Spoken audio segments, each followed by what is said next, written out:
Before I start this video, I would like to apologise for much of what I'm going to say, because it is going to come across as insensitive, it is going to come across arrogant and egotistical, and I'm okay with all of that, because I don't have the authority to say some of the things that I'm going to say, but in another breath I do.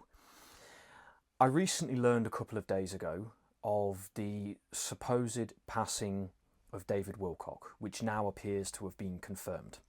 It appears to have been confirmed that he chose by his own hand to leave our world and go to the other world. It has been confirmed by one of his supposed friends. I'm saying that because I don't know. One of his friends has done a video claiming to be sharing a letter that he wrote, and there's been audio that has come through from the police department, the Boulder Police Department, and there is a part of me that the minute I heard the news, it felt off. You know when you hear really terrible news and your body either accepts it or it doesn't, that intuition? I was shocked when I read it and I immediately rejected it. It made no sense. The reason why it made no sense, and a lot of you will agree with me, is the amount of time that we have spent listening to what David has to say. Now, I'm not trying to take away from the fact that we're human and that things get difficult, and it certainly got difficult for David. I'm only saying this, I'm not his friend, I'm not his family member, I'm not a close association, but when you share so much online, when you do videos, when people are watching you so frequently, when people are involved in what you're saying over extended periods of time and over years, you start to become a sort of surrogate family. You start to become, in a very odd way, connected in a way, you know. And I've done videos for a long time and I understand that, and so I've watched David's videos for a very, very long time, and he understood and he shared his beliefs on taking a personal way out, and I don't ever criticize it. I think in any sense that you're still going to be loved if that's the case. He shared his beliefs in 2022. He shared publicly that he was not in that mind state. Now that was, 4 years ago, you know, and things can change. And I know he was, you know, from what I've heard from what he said, he had a lot of health concerns, he was under a lot of pressure, but still, in the last live that I saw David share, he talked about being excited for disclosure and seeing us next week on Sunday. And then out of nowhere, this happens. Now, I want to be sensitive, this is why I did that disclaimer in the beginning, that absolutely, we can get to the point where we've had enough. You know, would anybody blame anybody in the state of our world and the things that we have to deal with? But there is still just a part of it that feels wrong. Now, I might be really silly here, and there is an effort here for him to exit the public eye so that he can recuperate and recover and continue what he has been doing and what he potentially will do in the future. That's what I feel. If he has passed, it will break my heart to know that.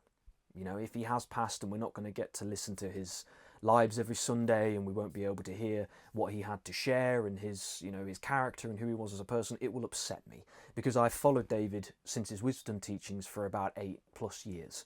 You know, and I've watched hundreds of hours of what he's had to say. I've watched his live videos, I've bought his courses, and there was nothing about him that was scamming. Now, yes, I watched Cosmic Disclosure and none of that felt right because of the things that were shared and the way they were shared. It just didn't feel right. But from what I remember from that, David was being the, poor choice of words, the devil's advocate. He was questioning, he was trying to, you know, pluck holes and pick it apart so that you could see whether it was nonsense or not. And I felt that from what I've watched of David, not being a personal friend or family member, you know, again, lack of authority, but what I've seen from David, he was just excited, as many of us are, at the idea of something beyond our world. Because our world and the way it's currently going is just, it's pressure, it's stress, and it's difficulty for a lot of people. And his passion through the law of one, which he introduced me to, and again, whatever you think about the law of one, it talks about being of service to others, it talks about love, compassion, and unity.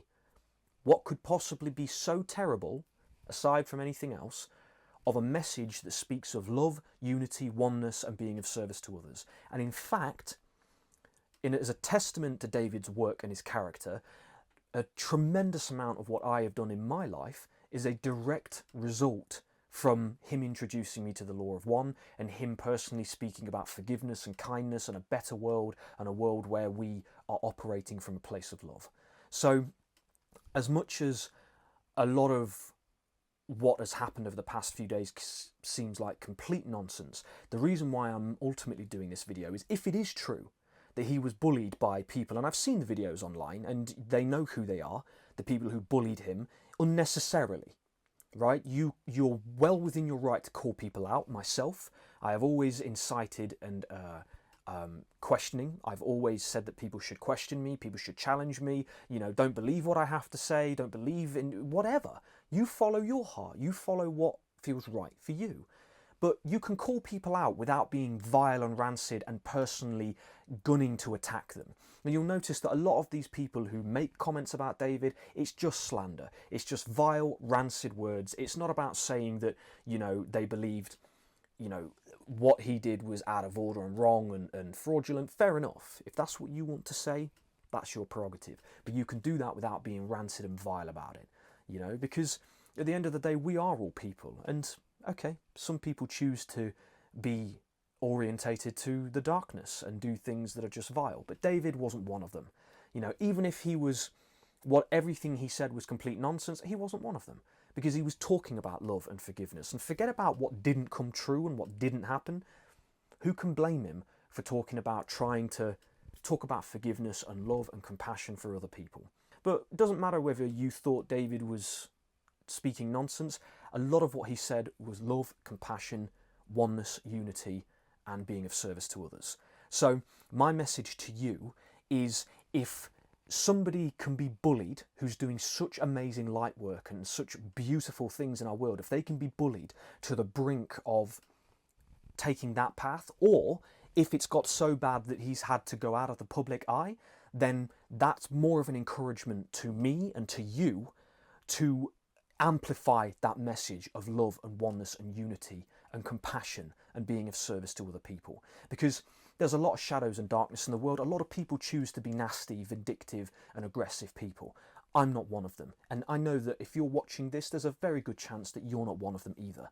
So in the spirit of David, wherever he may be and wherever he may be, and if he's here or if he's not here, in the spirit of David, we keep that message alive. That message of love, of kindness, of unity, of being of service to others, and a future that is worth living. Okay? Because that was what it was all about. You know, trying to uncover the truth of our world. And who knows? Yeah, there is nothing wrong with a person trying to uncover the truth of their world, of our world, and we live in a monetary system. You know, was he supposed to be on the street with no equipment to record anything or do any research?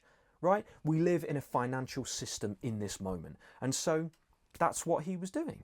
You know, and I paid for his courses and I'd pay for it 50-fold. In fact, I'm not going to say that because it's too late now anyway, but he deserved every penny he got, because at the very least he gave people comfort in a world of darkness and shadows. And as far as I'm concerned, nobody can blame him for that. I never heard him inciting hatred or aggression to anybody. He's emotional, wacky sense of humour and personality and character, but that's fine. He was being himself, you know, and there was nothing wrong with that. So I, for one, have a fire ignited in my heart. We all have a right to live on this world being loved, having kind and compassionate people around us, regardless of those people that want to hate and be nasty and vindictive. And that is my message. So in the spirit of David, I'm sorry if this video comes across as trying to, you know, capitalize on what has happened to David. That's okay. If that's what you think and feel, I understand why you would think and feel that way. But for me, after all the years I've followed David and him being the reason as to why I really have stepped foot on the paths I've stepped foot on, I feel passionate about what has happened. I feel passionate about David. I feel passionate about this whole situation. And as far as I'm concerned, I've been quiet for a long time, and no more. It's time to rise up again, because for every one of us who are bullied into those situations, more of us will rise up to stand for what is right and what is true. And this world deserves it, because there are people in our world that don't want to be nasty, horrible, vicious people, that don't want to have to struggle to be good and decent people. Okay, we deserve, all of us, even the people who are dark and who are doing the most rancid and horrible things. We deserve peace away from these shadows and this horrible, nasty, rancid energy. So I send my love to David, and again I apologise for the content of this video if it comes across as arrogant, egotistical, or trying to capitalise on an unfortunate situation. I feel passionate to share the words I'm sharing, and I do feel upset, to be honest, about everything that has come forward and the lack of knowing. You know, because I think if a lot of us had the means, and if David was ever willing, we'd have been friends with him, we'd have supported him. And I'm not saying there weren't people who did. I'm never ever going to say that. I don't know. I'm completely clueless to that. But for a person to get to that point in our world is disgusting. You know, we should be able to have the support systems and be able to be at peace and with loving people around us. That's what we all deserve. So I send my love. If you're going through a difficult time, as many people will share, and they rightly should, reach out to somebody. You know, we shouldn't have to live in a world where we're suffering. We shouldn't. We have the means to give everybody freedom and peace. We have the means. I love you all. Take care of yourselves, and I'll see you in the next video.